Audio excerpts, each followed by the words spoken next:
Assalamu alaikum everyone, and a huge welcome back to another video with the Arabic teacher Sam. In our last video, I did a little video around sort of how I came to learn Arabic. So in this video, as I promised, I said we'd move on to a sort of a where did I learn Arabic? Because there's a few little pockets in there that are quite interesting. I mean, someone like myself, like the real answer is that I started learning Arabic here in Cornwall.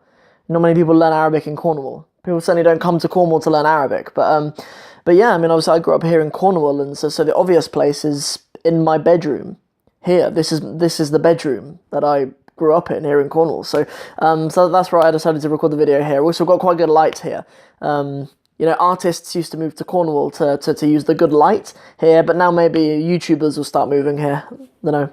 But anyway, so yeah, as I said, like obviously it started here in this bedroom at my desk, reading some books that I showed you in the last video too. So that's kind of the first place. And then sort of moved on to Truro College. As I said, I went to college and then did an evening course there. And then it gets a bit more interesting after that when I go to London. So I come from like a seaside village. This is where I was brought up in like a very sort of white middle class homogenous village, and then moved to London. And obviously the learning experience in London is phenomenal. Like obviously you hear Arabic on a daily basis, but I'd never really come into contact with the idea of speakers of the Arabic language speaking something so phenomenally different to what I'd learned in books. I never really knew that was as much as a thing. Like I know in English that we have dialects of English and we have slang in English and things like that, but I never really knew the extent of it in the Arabic language, because honestly, if you think like in the English language, we kind of have like Queen's English and like slang. And if you draw a Venn diagram, like if you were to draw a Venn diagram, like the vast majority of like, you know, of the Queen's English is actually understood and used, and like the English speakers are able to use it if they wish. And then the slang is just kind of a little bit around on the other side of the Venn diagram, things that are outside of Queen's English but are used. But if we were to look at the same thing for Arabic, like Fusha, like standard Arabic, what is considered like grammatically correct Arabic using case endings and correct tenses and persons and things like that, compared to what is spoken on in like a colloquial level, it's just phenomenally different. Like I'm even going to do another video soon, inshallah, on whether Amiyya or dialects are even Arabic anymore. Like, because I teach Arab children. Because children who are raised in this country, like here in Cornwall, we have Arabs who are from Palestine, Syria, Libya, Egypt, whatever, and they raise their children here. Obviously, want their children to grow up being able to read storybooks in Fusha and to have a good command of their grammar.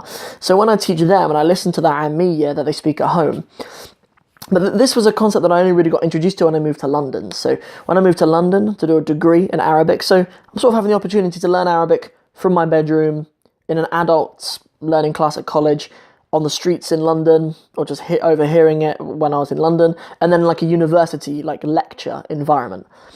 And then in my summer holidays, I used to go to Egypt. If any of you are from Egypt, if any of you are from Al-Qahira, from Cairo in Egypt, if you know an area called Da'i or Daqi, that's where I stayed. Yeah, I studied at there was a college where I did a Lahga al-Masriya. I did Egyptian colloquial dialect at a place called International House, Cairo, something like that. It was a little while ago now, but and I even remember the address of the little hostel that I stayed at for like students who were there to learn Arabic was called 25 Shari' Harun. So if you know Shari' Harun, and you know where 25 is, then that's where I stayed.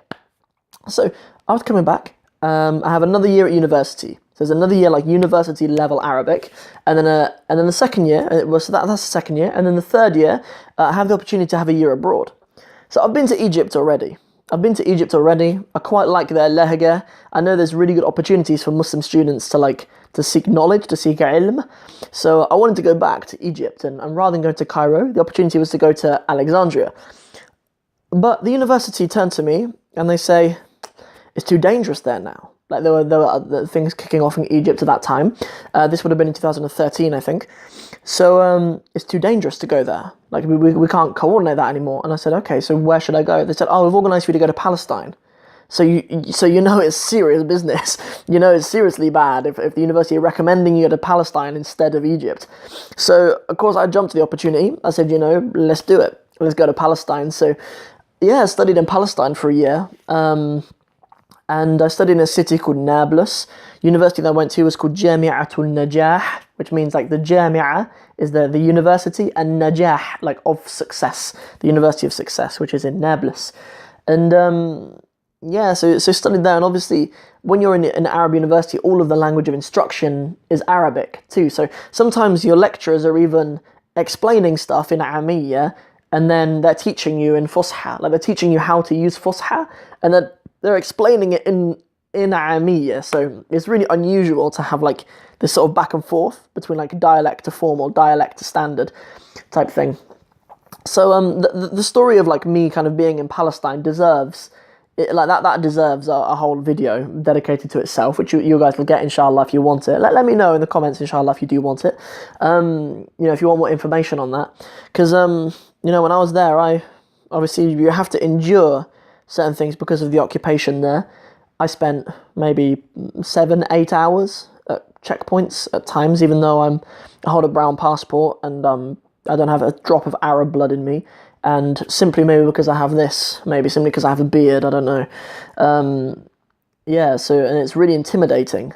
Like, I'm sure lots of you have heard your own stories about how you're intimidated and stuff just for wanting to go into Palestine. And something I remember really specifically is we were told before we went that you should, because we were going to a place called Nablus. The name of the place is Nablus, but in Hebrew, the Israeli people call it Shechem. The name of that place is Shechem.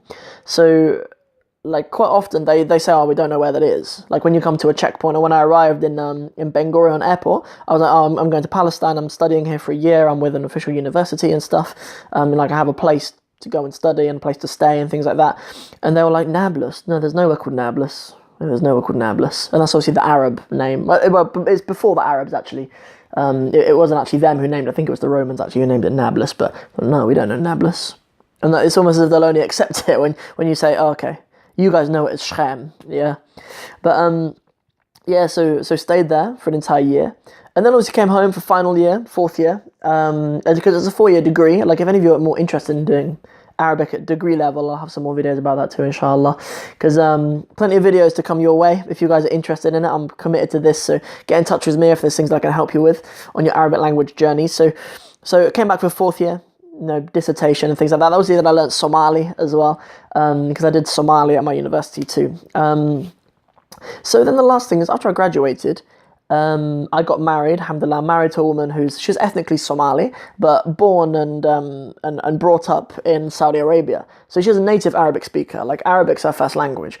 So now, like the wares of me learning Arabic are like bedroom, college,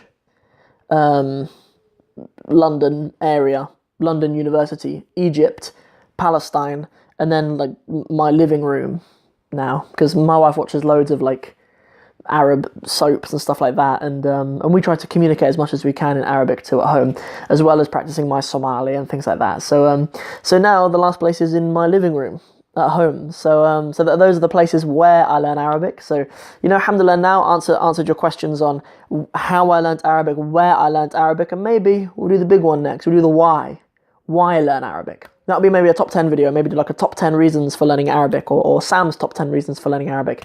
So don't forget to come back for that. That should be a really nice video, inshallah.